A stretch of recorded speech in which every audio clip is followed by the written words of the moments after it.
جن سے یہ حکمران دل کھول کر نفرت کرتے ہیں۔ اس جنریشن نے، ناظرین، اس نسل نے پنجاب کے حکمرانوں کا یہی ڈر ان کے لیے ایک تمسخر بنا کے رکھ دیا۔ ان کے ہاتھ میں پنجاب حکومت کا فوبیا آ گیا۔ یہ انہیں عمران خان سے ڈراتے ہیں، کبھی اس کی تصویر لہرا کر، کبھی اس کا قیدی نمبر پکار کر، کبھی نقدہ کوکا گا کر، اور اب تو انہوں نے اس کا نام ہی نعرہ بنا دیا ہے۔ اور ہاں ناظرین، یاد آیا، نون لیگ کے ایک سینئر رہنما نجی محفلوں میں کہتے سنے گئے ہیں کہ جی پنجاب حکومت سے غلطی ہو گئی ہے جس نے پتنگوں پر 804 لکھنے پر پابندی نہیں لگائی۔ اب ہر پتنگ پر قیدی 804 لکھا ہوگا۔ اس پر ان سے کہنا تھا کہ حضور ڈلیاں بیراں دا ہلے بھی کچھ نہیں بگڑیا، تسی ہن 804 تے پابندی لا دیو۔ پابندی نہ ہو گئی، نون لیگ کا تماشا ہو گیا۔ پنجاب حکومت ایک اور کام کرے، بسنت سے پہلے نئے گانوں کی ریلیز پر بھی پابندی لگا دے، کیونکہ مجھے خبر ملی ہے کہ بسنت سے پہلے عمران خان کی محبت میں 2 نئے گانے ریلیز ہونے کی یا ریلیز کرنے کی تیاریاں ہو رہی ہیں جن کے چلانے پر پابندی نہیں ہے، یعنی وہ جو بین لسٹ ہے اس میں ان گانوں کا ذکر نہیں ہوگا۔ عجیب ایسے معاملہ بنا دیا۔ اب لاہور میں بسنت ہوئی تو ناظرین اس جنریشن نے یہ ڈرے ہوئے حکمرانوں کے لیے اور بھی بہت سارے سرپرائز تیار کیے ہوئے ہیں، بس دیکھتے جائیں اور ڈرے ہوئے حکمرانوں کا مزہ لیتے جائیں۔ اچھا ناظرین، عمران خان کی آنکھ کی بیماری کا معاملہ پورے ملک میں ہر جگہ ڈسکس ہو رہا ہے۔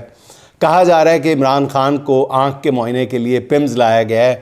ناظرین، میں نے بھی اس حوالے سے اپنے ذرائع سے پتہ چلانے کی کوشش کی ہے، مگر کسی نے بھی عمران خان کی پمز آمد کی تاحال مکمل تصدیق نہیں کی۔ البتہ روزنامہ ڈان کے رپورٹر اکرام جنیدی نے خبر دی ہے کہ Pakistan institute of medical sciences کے ایک سینئر ڈاکٹر کے مطابق عمران خان کو ہفتے کی رات سخت سیکیورٹی میں آنکھ کے معائنے کے لیے پمز لایا گیا، جو کافی دیر تک جاری رہا۔ ان کے مطابق جو بھی طریقہ علاج جاری تھا وہ صبح تک مکمل ہوا ہے اور انہیں اتوار کو واپس لے جایا گیا۔ اس ڈاکٹر کے مطابق ہفتے کی رات غیر معمولی نقل و حرکت دیکھی گئی اور عمران خان کی پمز آمد سے پہلے آپریشن تھیٹر اور انستھیزیا روم کو گھیرے میں لے کر بند کر دیا گیا تھا۔ تاہم ایک اور ڈاکٹر نے اس کی تردید کی ہے اور کہا ہے کہ جی بہتر ہے کہ اس معاملے پر بات نہ کی جائے، کیونکہ پی ٹی آئی اس طرح کی کسی پیش رفت کو مسئلہ بنا سکتی ہے۔ اب ڈان کی خبر چونکہ آسانی سے نظر انداز نہیں کی جا سکتی، اس لیے اس کا بیان ضروری تھا۔ اگر عمران خان کو علاج کی غرض سے پمز لایا گیا ہے تو اس سے حکومت کے لیے ایک سوال یہ بھی پیدا ہوتا ہے کہ فیملی کو، عمران خان کی فیملی کو بتائے بغیر انہوں نے یہ سب کچھ کیسے کر لیا۔ ایسی صورت میں قانونی طور پر فیملی اور وکلاء کو آگاہ کرنا ضروری ہوتا ہے۔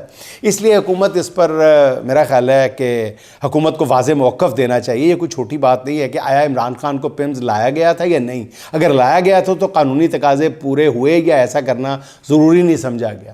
مگر ایک اور چیز بھی ہو سکتی ہے کہ حکومت کو بھی اس موومنٹ کا میڈیا کے ذریعے ہی پتہ چلا ہو، واللہ عالم۔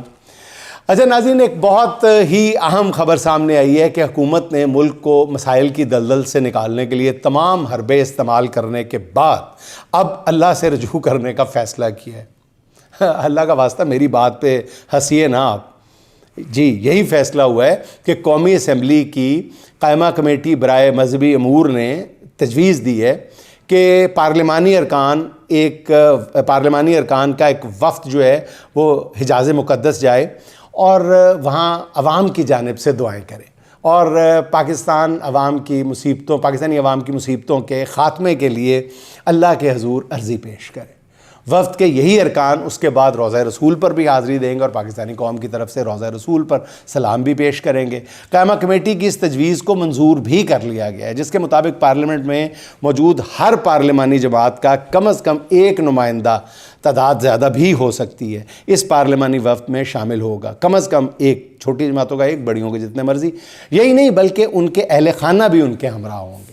اور برگزیدہ ہستیوں پر مشتمل اس وفد کے سعودی عرب میں قیام، طعام، ہوٹل میں رہائش سمیت تمام اخراجات جو ہیں وہ قومی خزانے سے ادا کیے جائیں گے اس نیک کام کے۔ یہ وفد جو ہے یہ قومی خزانے سے ہونے والے اخراجات سے 7 روز تک مکہ مکرمہ اور مدینہ منورہ کے 5 اسٹار ہوٹلز میں قیام کرے گا اور غریب قوم کے دکھ درد دور کرنے کے لیے اللہ رب العزت کے حضور مناجات پیش کرے گا۔ یہ تجویز بھی ہے کہ پارلیمنٹ کا یہ مناجاتی وفد جو ہے ہر سال سرکاری خرچ پر ارض مقدس روانہ کیا جائے گا تاکہ غریب عوام کی کایا پلٹ سکے اور ملک محض اللہ کی رحمت سے ترقی کی نئی سے نئی منازل طے کر سکے۔ قوم کو مبارک ہو کہ اب ان کے دکھ درد دور ہونے والے ہیں۔ ایک بڑا فیصلہ ہے، اس بڑے فیصلے کی اسی طرح ستائش کی جانی چاہیے۔ ہر بات میں کیڑے نکالنا بالکل ضروری نہیں ہے۔ اچھا ناظرین، ویسے تو ملک میں کوئی طبقہ خوشحال نہیں ہے، مگر پنجاب کے کسانوں کی حالت یا حالت زار جو ہے وہ بیان سے باہر ہے۔ ہر آنے والی فصل کسانوں کے لیے اقتصادی موت کا پروانہ ثابت ہو رہی ہے۔ اس میں ناظرین رتی برابر بھی مبالغہ آمیزی شامل نہیں، مبالغہ آمیز رتی برابر نہیں ہے۔ اب کسی گاؤں میں چلے جائیں، کسانوں سے، کاشتکاروں اور زمینداروں سے ان کا حال پوچھ کے دیکھ لیں۔ اس وقت ناظرین عملی طور پر پنجاب کا کسان دھاڑے مار مار کر رو رہا ہے اور جھولیاں اٹھا اٹھا کر بد دعائیں دے رہا ہے۔ گندم کے کاشتکاروں کی حالت تو بتا کے میں آپ کو تھک گیا ہوں۔ کسان کا حق مار کر اس سے 2000 روپے من گندم خریدی گئی۔ کسان چیختے چلاتے رہے مگر حکومتی مشیر مہنگائی ختم ہونے کا واویلا کرتے رہے۔ مڈل مین کہتے رہے مڈل مین کو مکائیں گے، کسانوں کو ان کا حق دیں گے، لیکن وہ پڑا ہے کاشتکار اور وہ پڑا ہے حق۔ ناظرین چند 100 کسانوں کے لیے پوری قوم کو مہنگا آٹا نہیں دے سکتے یہ کہتے رہے۔ پھر کتنے مہینے سستا آٹا ملا آپ نے بھی دیکھ لیا۔ آج چکیوں پر ناظرین آٹا جو ہے 170 روپے سے زیادہ فی کلو مل رہا ہے۔ مڈل مین ارب پتی ہو گیا ہے، جس کے خاتمے کا اعلان کرتے رہے تھے، وہ ارب پتی ہو گیا۔ کسان کے پاس، بیچارے کے پاس اگلی فصل کی کاشت کے لیے جیب میں پیسے نہیں بچے۔ اب آلو کا کاشتکار بدترین حالات سے گزر رہا ہے۔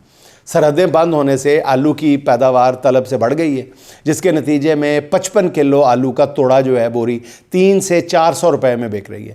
آلو کے کاشتکار کا ناظرین 1 ایکڑ پہ خرچ 1.25 لاکھ سے 1.25 لاکھ روپے ہے، جبکہ اس کا 1 ایکڑ کا آلو صرف 63,000 روپے میں بک رہا ہے۔ یقین کریں کسان ایک حد تک برداشت کرے گا، اس کی کمر ٹوٹ گئی ہے تو پھر وہ یہ ذہن میں رکھیں کہ قوم بھی دانے دانے کو ترسے گی۔ اللہ نہ کرے یہ دن آئے، لیکن حالات اسی طرف جاتے ہوئے نظر آ رہے ہیں۔ حالات کی سنگینی کا کسی کو احساس بھی نہیں۔ ناظرین ایک طرف زمینی حقائق ہیں تو دوسری طرف حکومتی دعوے ہیں۔ کیا شاندار دعوے ہیں، مطلب صنعت کا پہیہ جام، کسان بے حال، معیشت پامال، مگر حکومتی دعوے ہیں کہ رتی برابر بھی نیچے نہیں آ رہے، کم ہونے میں نہیں آ رہے۔ حکومتی حقائق کے برعکس ریکارڈ سرمایہ کاری جو ہے وہ سامنے آ رہی ہے۔ تو سن لیں، اس کی جھلک بھی آپ کو دکھا دیتا ہوں۔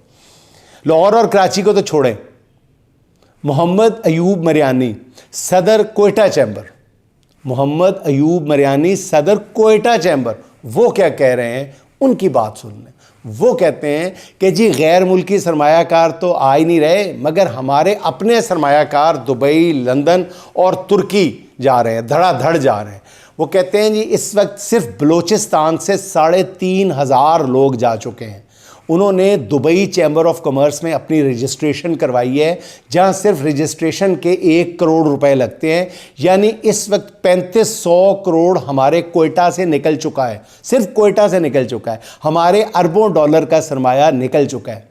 یہ کون کہہ رہا ہے ناظرین؟ دوبارہ بتا دوں، یہ کہنا ہے کوئٹہ چیمبر کے صدر کا، لاہور یا کراچی کی بات نہیں کر رہا۔ اب ٹیکسٹائل ایسوسی ایشن ایپٹما کے صدر کامران ارشد صاحب کی بھی سن لیں۔ وہ کہتے ہیں کہ جی 150 سے زیادہ ٹیکسٹائل ملز بند ہو چکی ہیں، مزید انڈسٹریز بند ہونے کا خدشہ ہے، بجلی، گیس، شرح سود اور خطے میں سب سے زیادہ ٹیکسز کی وجہ سے انڈسٹریز بند ہو رہی ہیں، برآمدات مزید کم ہونے کا خدشہ ہے۔ ملک میں 1000 ارب ڈالر کی اکانومی ڈاکیومنٹڈ نہیں ہے، صنعت جو مانگتی ہے وہ نہیں کیا جاتا، ٹیکسٹائل انڈسٹری مار کھا رہی ہے۔ بنگلہ دیش میں عدم استحکام کا بھی ہم فائدہ نہیں اٹھا سکے۔ ناظرین یہ ان لوگوں کی رائے ہے جو گراؤنڈ پر حالات کا مقابلہ کر رہے ہیں۔ اس کے بعد کون سی معیشت اور کون سی ترقی؟ ہاں، احسن اقبال سے 2040 تک معیشت کی اڑان کی کہانیاں جتنی مرضی سن لیں آپ۔ اور ناظرین آخر میں اسد عباس اسد کے 2 شعر، کمان ٹوٹنے لگتی ہے تیر ہنستا ہے، کمان ٹوٹنے لگتی ہے تیر ہنستا ہے، نشانہ باز پہ اس کا ضمیر ہنستا ہے، پھر اس کے بعد تو روتا ہے قید خانہ بھی، پھر اس کے بعد تو روتا ہے قید خانہ بھی، نظام عدل پہ جب بھی اسیر ہنستا ہے، نظام عدل پہ جب بھی اسیر ہنستا ہے۔ ناظرین خوش رہیں، خوش رکھیں، آپ سے ملاقات ہوگی انشاءاللہ اگلے ولاگ میں۔ اللہ حافظ۔